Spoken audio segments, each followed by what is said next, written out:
అందరికీ నమస్కారం. Welcome to Padma's organic garden. ఈరోజు మనము నర్సరీ నుంచి తెచ్చుకున్న చెట్లని ఎలా ప్లాంట్ చేసుకోవాలి అనేది చూపిస్తాను. ఈరోజు నేను ఒక నర్సరీ నుంచి స్వీట్ నారింజ చూసారు కదా. నారింజ అనేది పుల్లగా ఉంటుంది, కానీ ఇది స్వీట్ నారింజ. ఏ నర్సరీ నుంచి తెచ్చిన ప్లాంట్ అయినా సరే 2-3 రోజుల్లో మన గార్డెన్ వాతావరణానికి అనుకూలంగా ఉండనియండి. 2-3 డేస్ తర్వాతే ఇక్కడ చక్కగా ఈ క్లైమేట్కి అది బాగా సెట్ అయినాక మీరు ప్లాంట్ చేసుకోండి. చూసారు కదా, ముందు మట్టి మిశ్రమం అనేది ఏ చెట్టు బాగా ఎదగాలన్నా మట్టి మిశ్రమం అనేది చాలా ఇంపార్టెంట్ అని చెప్తా కదా. దీంట్లో 60% మట్టి తీసుకున్నాను, 30% కంపోస్ట్ అయినా తీసుకోండి, లేకపోతే పశువుల ఎరువైనా తీసుకోండి.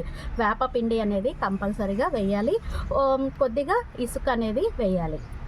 సిట్రస్ జాతి మొక్కలు అంటే నారింజ, నిమ్మ, ఇవన్నీ సిట్రస్ జాతి మొక్కలు అంటారు. వీటికి కొద్దిగా ఇసుక కూడా ఎక్కువ ఉండేట్టు చూసుకోండి.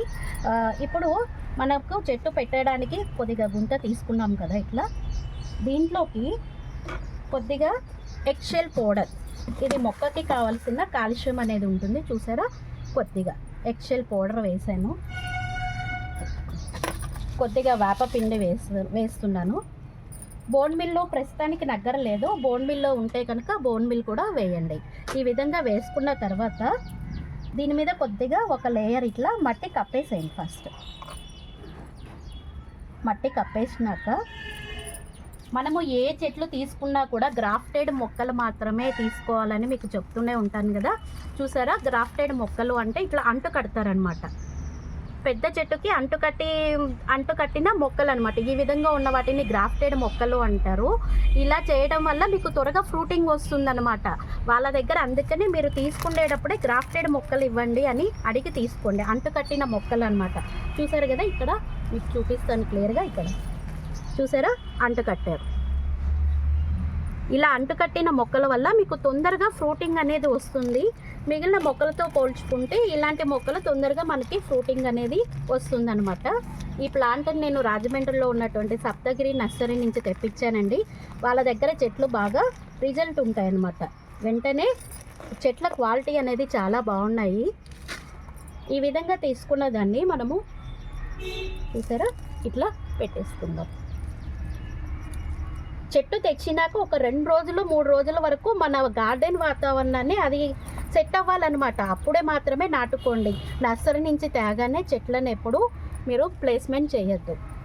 పండ్ల మొక్కలకి ఏదైనా పెద్ద కంటైనర్ని తీసుకోండి. చూసారా, ఇది పండ్ల మొక్క, దీనికి ఎక్కువ రోజులు ఉంటుంది కాబట్టి నేను బ్లాక్ టబ్ని ఇట్లా ఇచ్చుకున్నాను.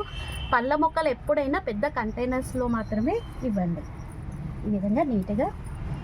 ఇంకొక విషయము, మీరు చెట్టు నాటినాక ఆల్రెడీ మనము దీంట్లో కంపోస్ట్ వేసాము, మంచిగా ఎరువు అన్నీ ఇచ్చాము కాబట్టి 1 నెల వరకు మీరు ఎటువంటి పోషకాలు చెట్టుకి ఇవ్వాల్సిన అవసరం లే. నెల తర్వాత మాత్రమే మనము లిక్విడ్ పోషకాలైనా లేకపోతే జీవామృతం కానీ ఇవన్నీ ఇవ్వాలి. అంతేకాని నెల వరకు మీరు వీటికి ఎటువంటి పోషకాలు కూడా ఇవ్వాల్సిన అవసరం లేదు. సిట్రస్ జాతి మొక్కలకి 3-4 డేస్కి ఒకసారి వాటరింగ్ ఇవ్వండి. ఎందుకంటే డైలీ దీనికి వాటర్ అనేది ఇవ్వవలసిన అవసరం లేదు. ఇది స్వీట్ నారింజ. ఇంకా సిట్రస్ జాతి మొక్కలుకి ఫ్లవరింగ్ ఉంటుంది కదా. చూడండి, ఫ్లవరింగ్ అనేది నాకు అప్పుడే స్టార్ట్ అయిపోయింది. ఈ ఫ్లవరింగ్ దశలో మీరు వాటర్ కంటెంట్ చాలా తక్కువ ఇవ్వాలి, చూసుకొని ఇవ్వండి. ఎక్కువ వాటరు కనుక ఇచ్చారంటే పూత రాలిపోయే సమస్య కూడా మనకి వస్తుందన్నమాట.